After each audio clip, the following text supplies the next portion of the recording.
Hey, busy business people. I am here today with another entrepreneur taking action, Joel Sulima. He left his job at a Fortune 500 company to pursue starting his own consulting business focused on helping entrepreneurs grow their businesses. And I'm going to get the scoop on how he made that bold shift.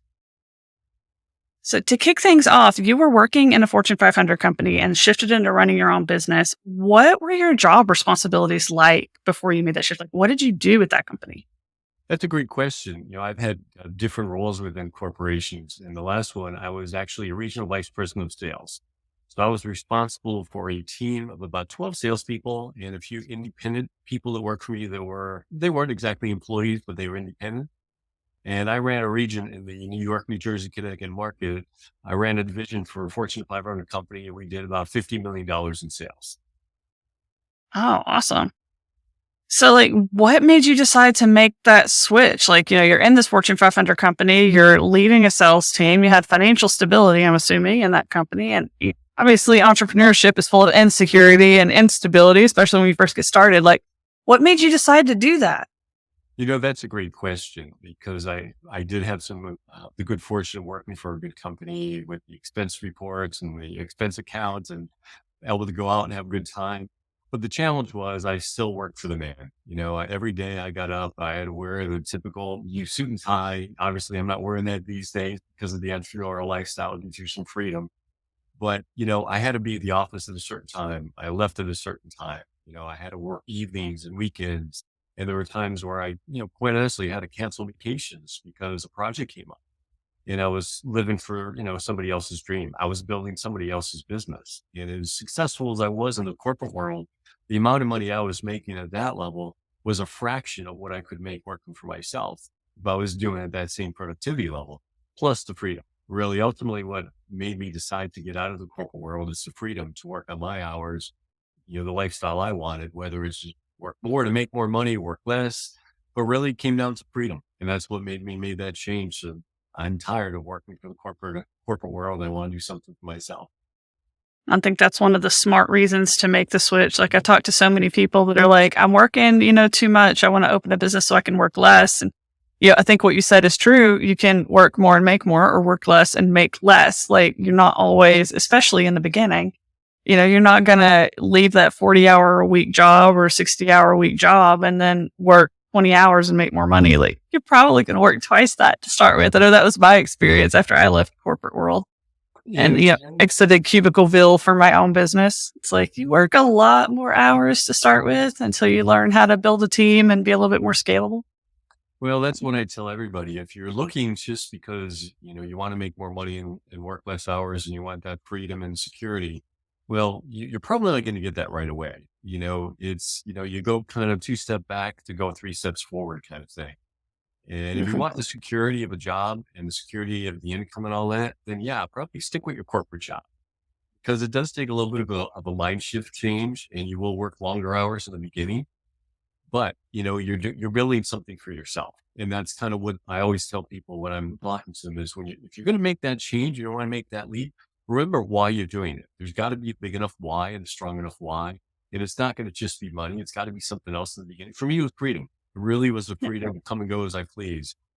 In the beginning, yeah, I would have made more money sticking with the corporate job. And in the beginning, I'll have to admit, sometimes I scratch my head and think, boy, did I really do the right thing?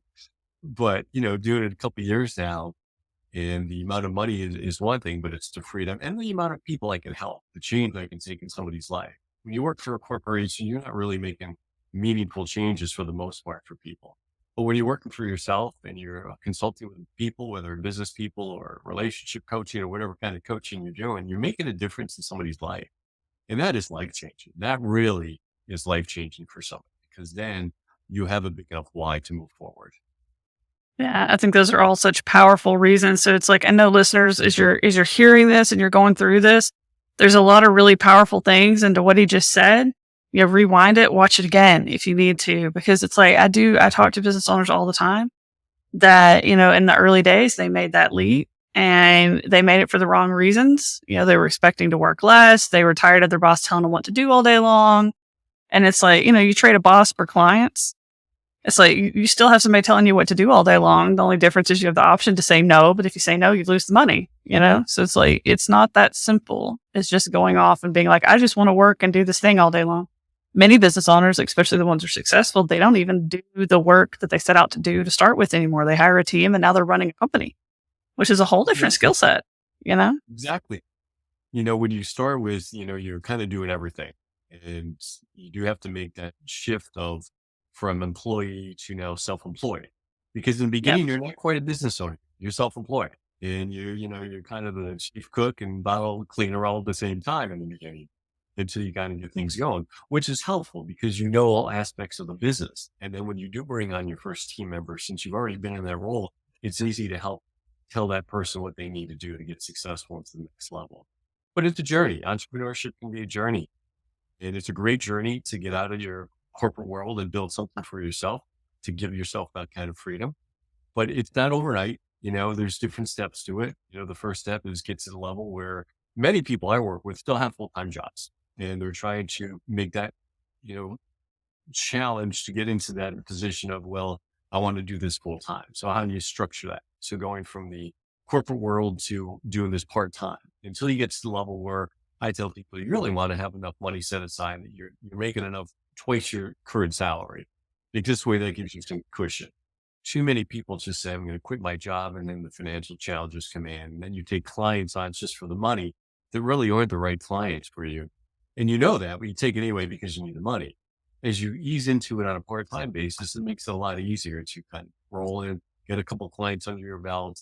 Then, whether it's 3 months, 6 months, 9 months, then you can get to that level. And there's different levels. First, it's replace your current income, whatever that might be. The next number that people want to get to is that I want that $10,000 a month note, right? Everybody wants to get lots of their business.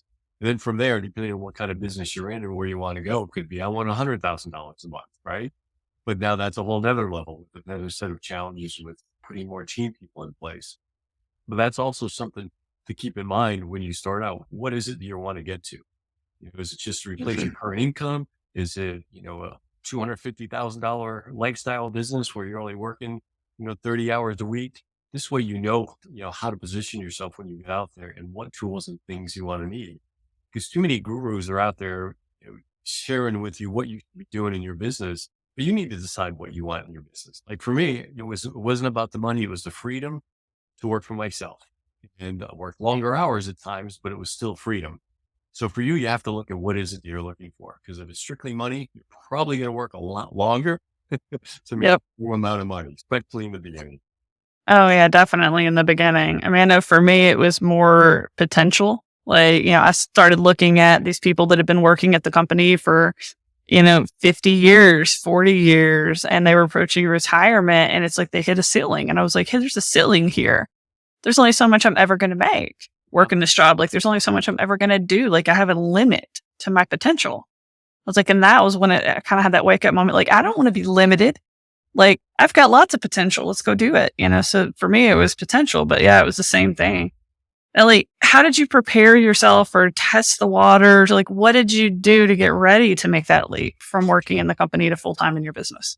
That's a great question. I mean, I'm lucky that my wife really asked me a question one day that really sat with me. It's, if you can do anything, what would you want to do with your time? And almost immediately it came to mind. Well, I want to help people with health because that was my background. That's what I help people with. And I just saw so many people do it so badly, whether it's real estate people, and not all of them, but just my experiences in retail environments. And I would see so many different ways they can fix that.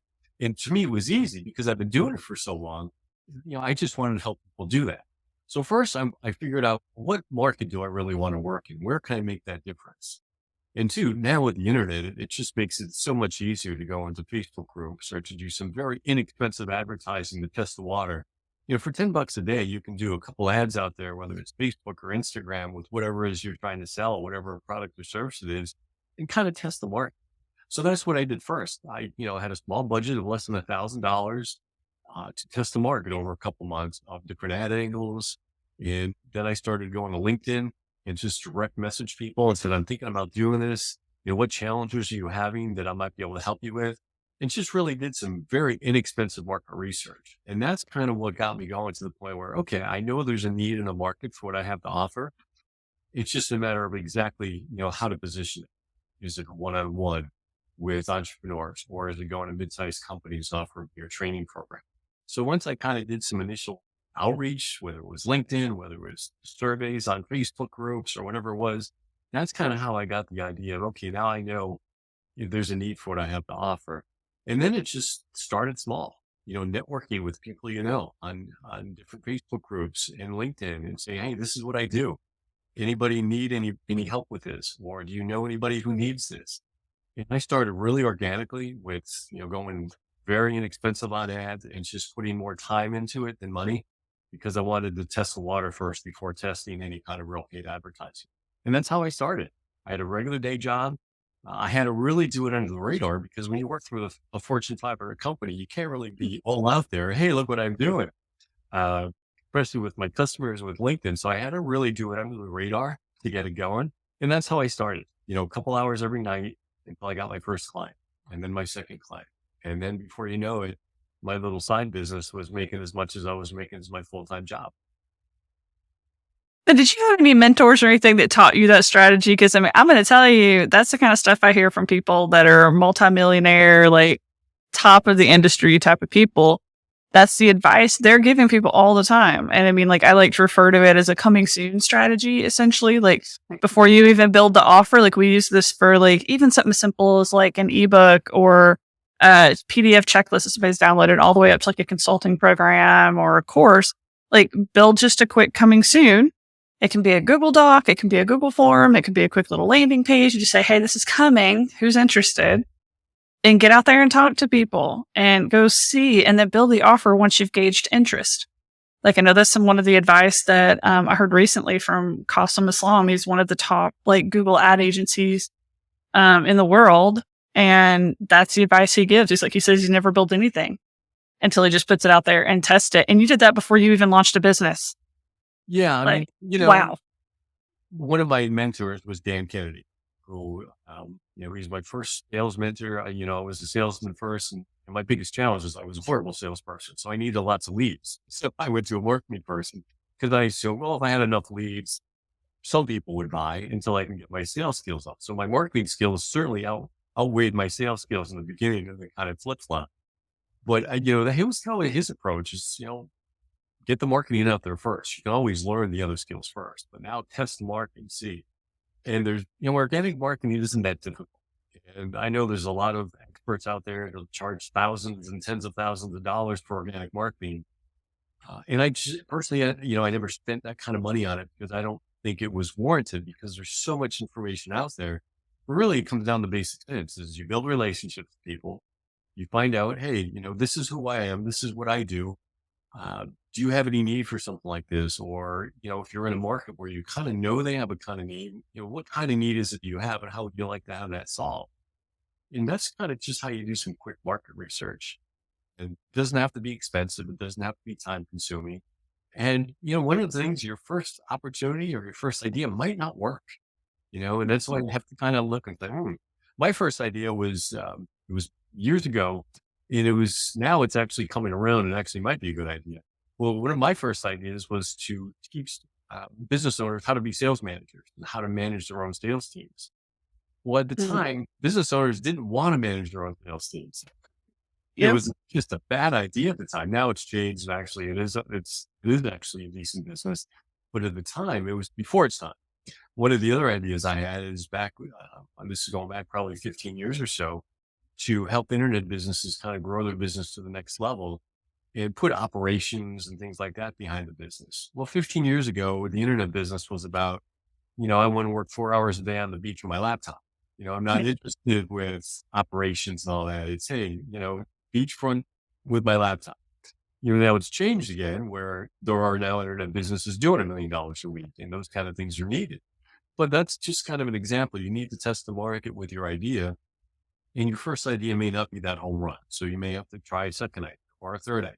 Or after your first idea gets rolling, you may realize it's not as profitable as I thought, or I don't like it quite as much, and then come up with a second idea. Well, the thing is to start. Just get out there and start. Try something. Do it. Don't wait any longer. You can consume information and forever without actually starting anything. Stop consuming, start going out there and producing, and just make some offers. Well, and be willing to talk to people. I think that's probably one of the biggest things I see that holds people back. Like, I mean, I built my business starting 15 years ago or so on business networking. I was part of BNI in my local area. And it's like just getting out and talking to people. Started getting asked to go teach at local business development centers and chamber of commerce and teach on topics because I was just out there being a helpful human. I was putting stuff out in the world and seeing what happened. That's why ETA was born, was just trying to be a helpful human and help other people be a helpful human.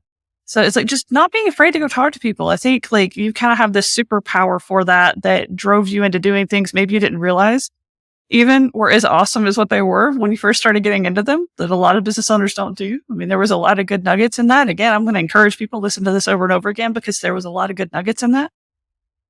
Now we talked kind of about some of your superpowers and things that set you up, kind of for success in this, but let's talk about challenges. Like, obviously you did a lot of things right and a lot of things just kind of worked. But I'm sure not everything went right. What were some of the challenges that you had to overcome? And like, what did you do? I'd say one of the biggest challenges at first was really finding the market I can help. Because I knew who I wanted to help. They didn't necessarily want my help. So I really had to change the market. When it first started, it was just local business owners. It was anybody who had a need. And that's really not the market that had a need. Most people don't like sales, or they think that they don't have a sales problem, so they don't really need any help with it, or they think their team is operating fine, just need help with that. So that was the first challenge, is really finding the market. In my opinion, everybody needs to know how to sell. And if you're a business owner and you have a team, everybody needs to know how to manage their team. But, that's like saying, well, everybody needs to lose weight. It's just not the case, right?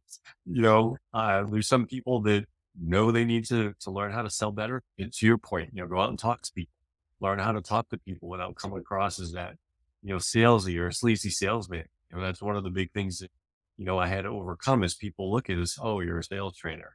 Well, that's kind of, a different approach. So I had to figure out, one, who the market was I wanted to talk to that wanted my help. So I'd say that's where I made this mistake. And I spent way too much time in the wrong market. And that's, I'd say, one of the biggest mistakes is I should have just dumped that market and said, this idea isn't working. I need to move on to the next one and get rid of that market. So that's probably one of the thorns in my side that will always stick out, is I just waited too long to switch markets. I think that happens to just about everybody. They end up in the wrong market and it takes them a little while. Like, I think most people somewhere along the way, they hear the term niching and niching down into certain, and that's usually when they start to really think about, well, who do I like to work with? But most people try and work for anybody and everybody, and they go for people that are, not even problem aware yet and try and pitch a solution. And that's like, it is so hard to go after people that aren't even problem aware yet. It's like, once they're problem aware, getting them into solution aware is pretty easy. But before they even realize they have a problem, and marketing is hard. They're not Googling, they're not searching, they're not looking for, they're not looking for the medicine to solve the problem. Well, anybody who says I can help everybody, and this comes up a lot in some of the different disciplines of whether it's like coaching or personal development, everybody needs help. Well, no, not everybody does, or not everybody thinks they do, or not everybody wants your help. Maybe they need it, but they don't necessarily want it.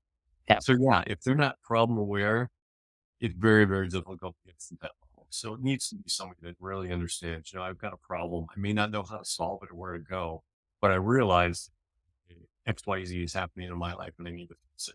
And, that's key. That's a great thing you hit on, that if they don't have that awareness of it. I always tell people there's only two people that we can't work with. Those people that don't know they have a problem, or those people that don't want to fix it. Really, that's it. There has to be a problem, or there has to be something going on where they, things are okay, but they'd like to do better. If there's not a problem going on there, then it's really not somebody that you can really help. And that's probably the other mistake, is I kept trying to help people that didn't want my help. I knew they needed my help, it's just a no. Yeah, it's a lot harder to sell to them in that situation if they don't know that they need that help, if they're not looking for that help, if they don't want it. Like, your sales process gets so much longer in that situation. It's not that you can't close them, but I mean, it becomes, instead of a matter of a week or two, it becomes more like a matter of a few months to a year to get them warmed up enough to be like, okay, yeah, maybe you were right. Yeah, there's, that's just, there's different processes for things of that. And there's people that are in that level. Then you have to warm them up. And that's a whole other process you have to put in place. And then there's differences of personality. I mean, I'm an introvert by nature. So for me to be able to go out there and be successful in sales, I had to really change, how I approached it. And I have some good friends that are extroverts. Well, they have their own set of challenges because extroverts they talk a lot. They're very friendly. They're outgoing. Well, they don't know when, honestly, when to be quiet and let your customer talk. So there's challenges no matter what kind of personality trait you have. As an introvert, there's ways I was able to overcome that. But I run into that all the time with business owners or people want to go into business that, oh, I just can't go into sales. I'm an introvert or I'm quiet or I'm shy or, I don't want to be around people. And that's okay. There's ways you can use that to your advantage. Like for me, and here's a tip I'll share with anybody that's introvert, learn how to ask good questions. Because if you Yeah. learn how to ask really good questions, you won't have to talk much. Because the person you're asking the questions to, people like to talk about themselves. And that's one way to kind of overcome that. Just come up with some great questions and let your customer and your prospect talk for you. And you won't have as nearly as hard a time as you think you will once you have some good questions and let them get the talking for you. No, I know that was one of the strategies I started using very early on. It's like I'm very introverted too. And it's like even when I would do presentations, like I would hyperventilate. I'd get up in front of a room of like 40, 50 people and I'd start hyperventilating. But as soon as I would ask, like, okay, just go around the room, everybody tell me really quickly what you do. Like, what's your business? Who's your ideal client? Like, just do that real quick. And once they did that, it was so much easier because now I'm just having a conversation. I don't have to have a pitch. I can just talk. And it was so much easier to do it that way. Absolutely. It's all about having conversations with people. Having conversations, finding out what kind of situation they're in, if they need some help, and then saying, hey, I think I can help you. Would you like to know more? Yep. It doesn't have to be any more complex than that. When I say that's one of the challenges I see, especially with new entrepreneurs, is they're afraid. They're afraid of how to talk, what to say. Well, I don't have enough experience. And there's all these reasons that hold them back. But that's one of the great ways to get over all of that is just ask great questions and be out there with that attitude of, I'm not here to sell you. I'm here to service you. I'm here to help you.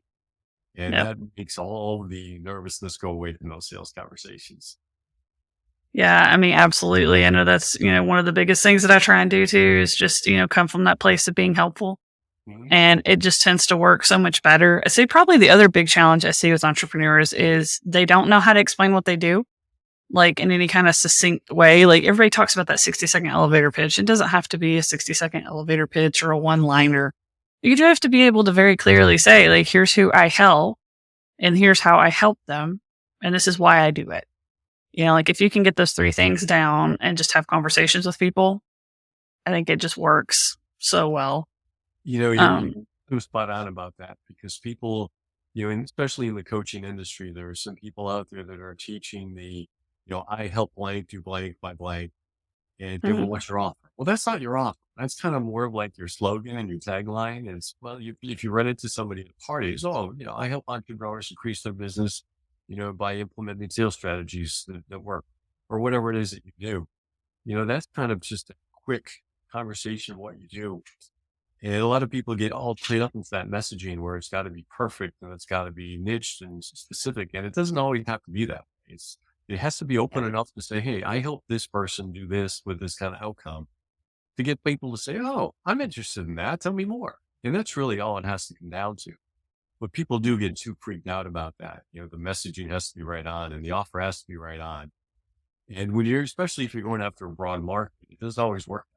If you're in the personal development or you're in weight loss or fitness, that's a very, very broad market.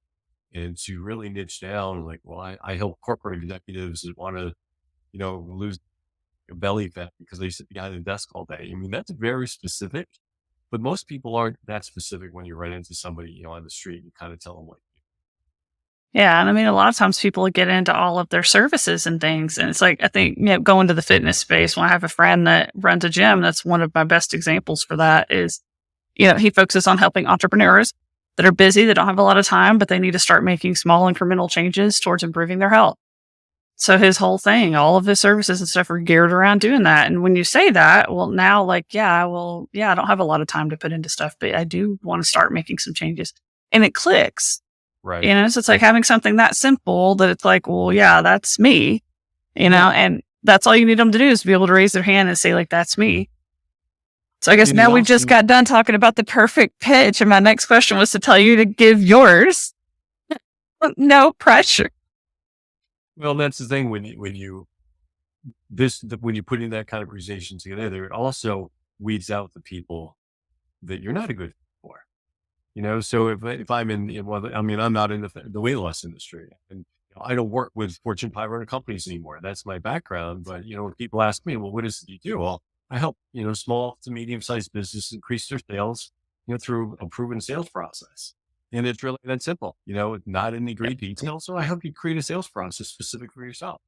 It depends if I'm working with coaches and consultants, which is really what primarily, probably 70% of my customers are, who starting their business.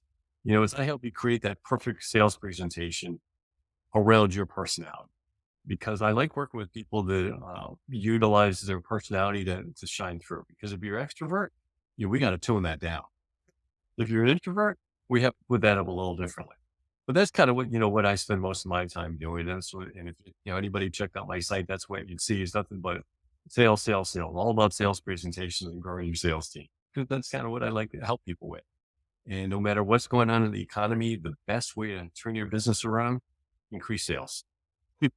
Well, and I love that you talk about the personality to it. I think that's one thing so many people, they leave off of everything. They leave it off of their marketing. They leave it off of their sales pitch. They leave it off of their overarching why they're even doing this in the first place. And that's your differentiator. That is the easiest differentiator in the marketplace, because nobody else is exactly like you. Nobody else is helping the exact same audience with the same passion, the same skills that you're coming to it with, the same approach.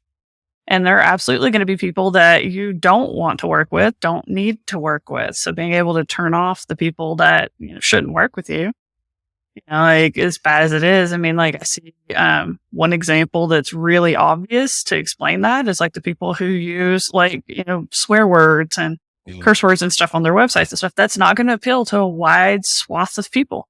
But Gary Vaynerchuk, for example, I mean, he's not afraid to swear. And the people that have a problem with that are not ones that he would probably want to work with anyway. So it's fine. He didn't have to be afraid to offend part of his audience, because the ones that would get offended are the ones he doesn't want to work with. I know that's a really bold example, because that's one of those that's going to turn off a good swath of people, like very much. Yeah. It's not usually an in-between thing. It's usually a very polarizing thing, but it's a good example.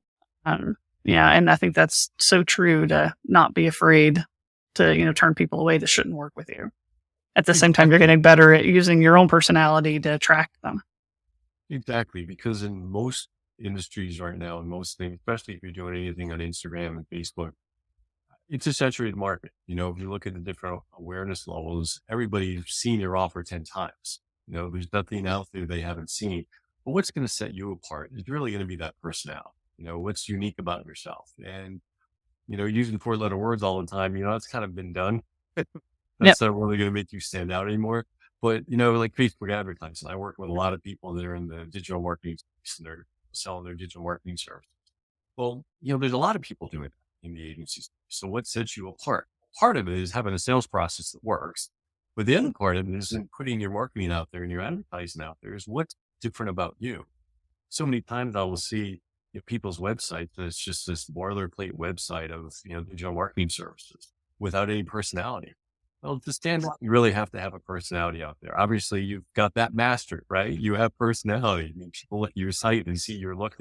They see that you're unique. That's a different kind of personality, and those people, you're going to attract people that like that. And there's some people that hey, this person isn't for me. But that's really what's going to stand you out and give you that unique perspective. And in the marketplace, you need to have that. That's why I'll tell everybody to have what's unique about your offer. What's unique about what you have to bring to the table.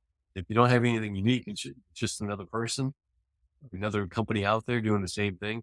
It's going to be very, very difficult to make yourself stand out, especially if you want to do any kind of premium pricing, because now you're in a commodity market and you've got to get out of that. That's for sure. Yeah, I know I see that a lot, like kind of almost the franchise digital marketing model, so to speak. Because you've got these big companies like HubSpot and StoryBrand and Digital Marketer and a bunch of other ones that they have their certification programs, and you become a certified partner or a certified reseller or a certified coach or whatever. You're selling someone else's intellectual property. And when you go to look at their websites, they all look the same because they're all selling the same core service. But at the end of the day, there's some very big personalities in there. They work with different types of companies, so, different types of people in different types of companies, different industries, different sizes of companies. And they're bringing their own personality to the market. And I mean, two, partner agencies might not do the exact same thing, but when you look at their websites, they look like they do. Yes. I mean, it's really like you start digging in. I have the advantage of being able to work with a lot of them because we work with agencies. Content Ninja is one of my companies. So I work with a lot of different ones, and it's amazing. Like they're all reselling the same thing, and on the surface they look the same. But I get to start talking to them about producing content, and it's like, wow, you're like completely different from that guy. Why do you look just like him online? Well, So that's yeah, the entrepreneurs struggle with. If you look at some of the biggest companies out there, you can't think of Apple without Steve Jobs, right? Even though Tim Cook is in charge now, he's, assumed some of that identity, but it's still Steve Jobs. When yeah, you look at Tesla, it's Elon Musk. It's all about him. When you look at, especially now, I know it wasn't always the same with Amazon, but now it's Jeff Bezos, right? So when you look at those companies, it's personalities. It's all about the personality. Even though they're billion-dollar companies, it still starts with that personality. Too many people don't want to do that. And I know it's uncomfortable. It really is uncomfortable to face that brand of your company.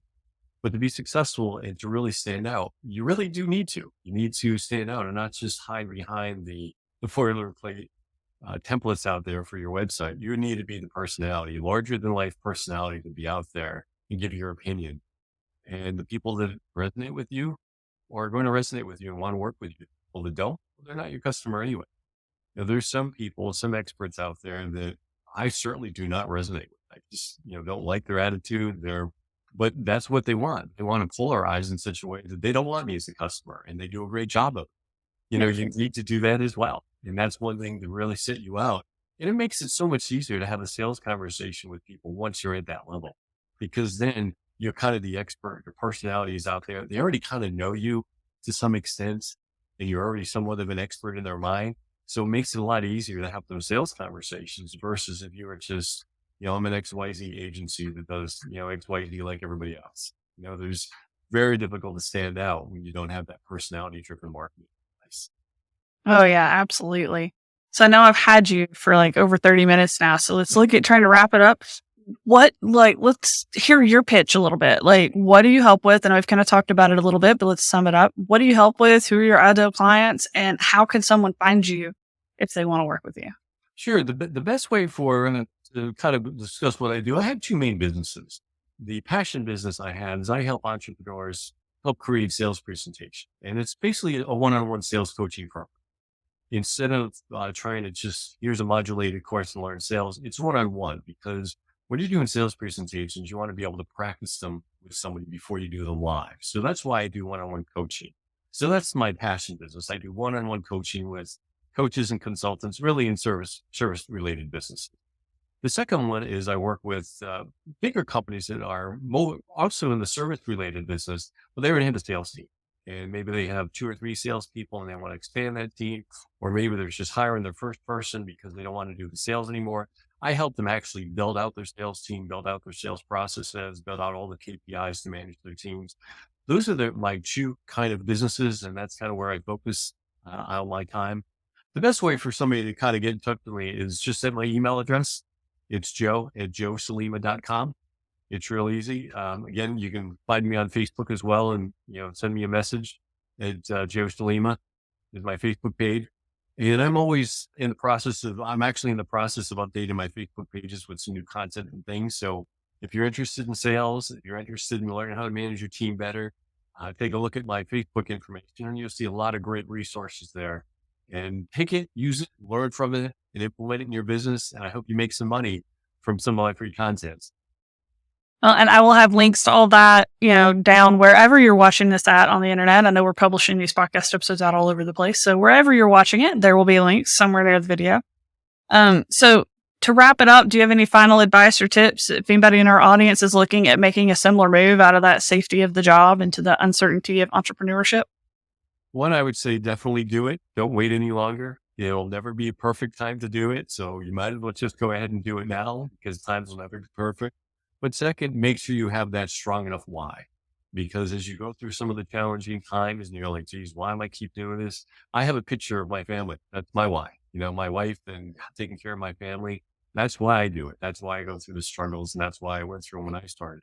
Have to have that why and have a powerful enough why, and that will pull you through those challenging times. And those are the two things I would say to any entrepreneur that's out there that's trying to get their business started or that are in the process and they're not quite where they need to be. Just keep going and have that strong why. I love it. Absolutely awesome. Thank you so much for doing this today.